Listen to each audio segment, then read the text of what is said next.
Bapak dan Ibu pensiunan, mari kita berhenti sejenak. Tarik napas dan jangan dulu percaya semua kabar yang beredar.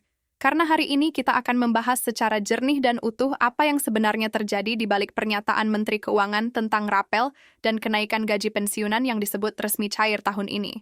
Bukan rumor, bukan sensasi, tapi fakta kebijakan yang perlu Bapak dan Ibu pahami dengan tenang. Setelah kita sampai di titik ini, memang sangat penting bagi kita semua untuk duduk sejenak, menarik napas, dan benar-benar memahami apa yang sebenarnya sedang terjadi di balik pengumuman besar yang disampaikan oleh Menteri Keuangan Purbaya terkait rapel dan kenaikan gaji pensiunan serta ASN yang disebut-sebut resmi cair tahun ini. Beberapa waktu terakhir, informasi yang beredar begitu deras. Dari grup WhatsApp keluarga, grup pensiunan, potongan video pendek di media sosial, hingga judul-judul sensasional yang seringkali membuat harapan membumbung tinggi, namun tidak jarang berakhir dengan kebingungan bahkan kekecewaan. Karena itu, pembahasan ini disusun secara runtut, pelan-pelan, dan berpijak pada fakta kebijakan yang berlaku. Tujuannya agar Bapak dan Ibu pensiunan tidak lagi hanya mengandalkan kabar dari mulut ke mulut atau rumor yang belum jelas, tetapi benar-benar memahami posisi, proses, dan hak masing-masing. Hal pertama yang perlu kita pahami adalah, apa sebenarnya yang dimaksud dengan rapel dalam konteks gaji pensiunan? Rapel bukanlah uang bonus, bukan hadiah mendadak dari pemerintah, dan bukan pula bentuk bantuan sosial. Rapel adalah selisih hak pembayaran yang seharusnya sudah diterima sejak kebijakan kenaikan gaji diberlakukan, tetapi pembayarannya tertunda karena harus menunggu regulasi, kesiapan anggaran, serta penyesuaian sistem administrasi. Jadi ketika Menteri Keuangan menyebut rapel kenaikan gaji pensiunan, itu berarti negara mengakui adanya hak yang tertunda dan kini sedang diproses untuk dibayarkan. Dalam konteks tahun ini, kebijakan kenaikan gaji pensiunan tidak berdiri sendiri. Ia berkaitan erat dengan kondisi APBN, situasi fiskal nasional, dan prioritas belanja negara. Pemerintah melalui Kementerian Keuangan harus memastikan bahwa setiap rupiah yang dikeluarkan benar-benar tersedia dan tidak mengganggu stabilitas keuangan negara. Inilah sebabnya mengapa proses kenaikan gaji dan pencairan rapel tidak bisa dilakukan secara spontan meskipun tekanan publik cukup besar. Yang menjadi perhatian banyak pihak adalah penekanan Menteri Keuangan Purbaya bahwa rapel dan kenaikan gaji pensiunan ini resmi dan direncanakan cair tahun ini. Kata resmi berarti kebijakan tersebut sudah masuk dalam kerangka negara, bukan lagi sekadar wacana atau janji politik. Sementara kata tahun ini berarti masih berada dalam rentang anggaran berjalan, bukan ditunda ke tahun depan seperti yang sempat dikhawatirkan oleh banyak pensiunan. Namun di sini kita juga harus jujur dan realistis. Cair tahun ini tidak otomatis berarti cair serentak dalam satu tanggal yang sama untuk semua pensiunan. Berdasarkan pengalaman tahun-tahun sebelumnya, pencairan rapel dan penyesuaian gaji memang hampir selalu dilakukan secara bertahap. Ada yang menerima lebih dulu, ada yang menyusul kemudian. Perbedaan ini dipengaruhi oleh banyak faktor, mulai dari jenis pensiunan, apakah PNS sipil, TNI, atau Polri, lembaga pengelola seperti Taspen dan Asabri, hingga kelengkapan data administrasi masing-masing penerima. Karena itulah, sangat penting bagi Bapak dan Ibu pensiunan untuk memastikan bahwa data pribadi dan rekening pembayaran dalam kondisi aktif dan valid. Taspen sebagai lembaga pengelola pensiun PNS sipil memiliki peran sentral dalam pelaksanaan kebijakan ini. Taspen tidak menentukan besaran kenaikan, tetapi bertugas memastikan bahwa kebijakan pemerintah dapat dilaksanakan dengan baik di lapangan.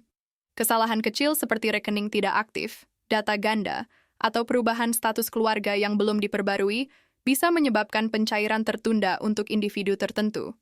Sementara itu, bagi pensiunan TNI dan Polri, peran yang sama dijalankan oleh Asabri. Skemanya serupa, tetapi sistem dan basis datanya berbeda. Oleh karena itu, jangan heran jika waktu pencairan antara pensiunan sipil dan militer tidak selalu sama. Ini bukan bentuk diskriminasi, melainkan konsekuensi dari perbedaan sistem administrasi. Pertanyaan berikutnya yang paling sering muncul adalah soal nominal.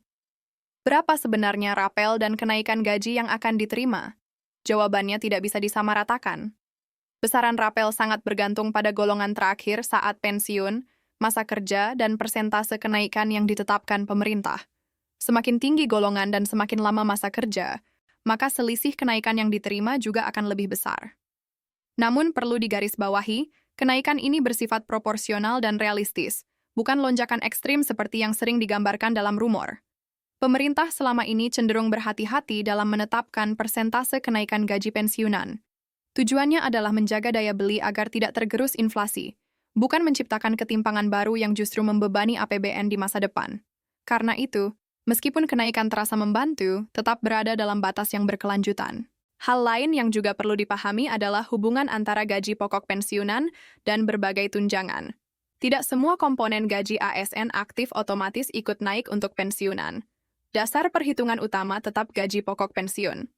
Oleh sebab itu, ketika mendengar angka-angka besar di luar sana, Bapak dan Ibu perlu lebih kritis dan bertanya, angka tersebut berasal dari komponen apa, dan apakah benar berlaku untuk pensiunan, atau justru untuk ASN yang masih aktif? Dalam penjelasannya, Menteri Keuangan juga menyinggung bahwa kebijakan rapel dan kenaikan gaji ini merupakan bagian dari komitmen pemerintah terhadap kesejahteraan pensiunan. Ini penting karena banyak pensiunan merasa kurang diperhatikan setelah masa pengabdian panjang. Dengan adanya kebijakan ini, pemerintah ingin menunjukkan bahwa negara tetap hadir dan menghargai kontribusi para pensiunan. Namun kita juga harus realistis. Kebijakan sebaik apapun tidak akan langsung menyelesaikan semua persoalan ekonomi. Kenaikan gaji dan rapel memang membantu, tetapi pengelolaan keuangan pribadi tetap menjadi kunci. Oleh karena itu, penggunaan dana rapel sebaiknya dilakukan secara bijak, misalnya untuk kebutuhan kesehatan, pelunasan kewajiban penting, atau tabungan darurat. Dalam konteks ini juga muncul pertanyaan mengenai potongan atau pajak. Secara umum, gaji pensiunan tetap mengikuti ketentuan perpajakan yang berlaku. Pemerintah biasanya berupaya agar beban pajak pensiunan tidak terlalu berat. Penjelasan teknis lebih lanjut akan disampaikan oleh Taspen atau Asabri melalui pengumuman resmi. Yang perlu benar-benar diwaspadai adalah maraknya informasi palsu yang mengatasnamakan Taspen atau Kementerian Keuangan. Jangan pernah memberikan data pribadi, PIN, atau mentransfer uang dengan alasan mempercepat pencairan rapel. Semua proses resmi tidak pernah meminta hal-hal semacam itu. Hak tidak perlu ditebus dengan uang. Menariknya, kebijakan rapel dan kenaikan gaji ini juga berdampak secara psikologis. Banyak pensiunan merasa lebih dihargai, lebih tenang, dan lebih optimis menghadapi hari ke depan.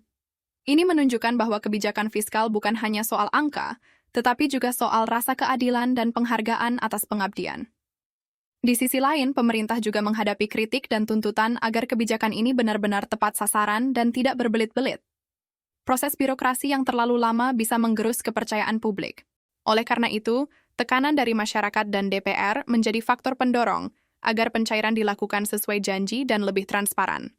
Jika kita tarik kesimpulan dari semua penjelasan ini, ada beberapa poin penting yang bisa kita pegang. Rapel dan kenaikan gaji pensiunan sudah masuk kebijakan resmi pemerintah. Pencairannya direncanakan berlangsung tahun ini, meskipun waktunya bisa berbeda-beda. Nominalnya bersifat proporsional tergantung golongan dan masa kerja. Proses pencairan dikelola oleh Taspen dan Asabri sesuai kewenangannya masing-masing. Bagi Bapak dan Ibu pensiunan, langkah paling bijak saat ini adalah tetap tenang, mengikuti informasi dari sumber resmi, dan memastikan data administrasi dalam kondisi baik. Dengan pemahaman yang benar, menunggu tidak lagi menjadi cemas, tetapi menjadi lebih tenang dan realistis.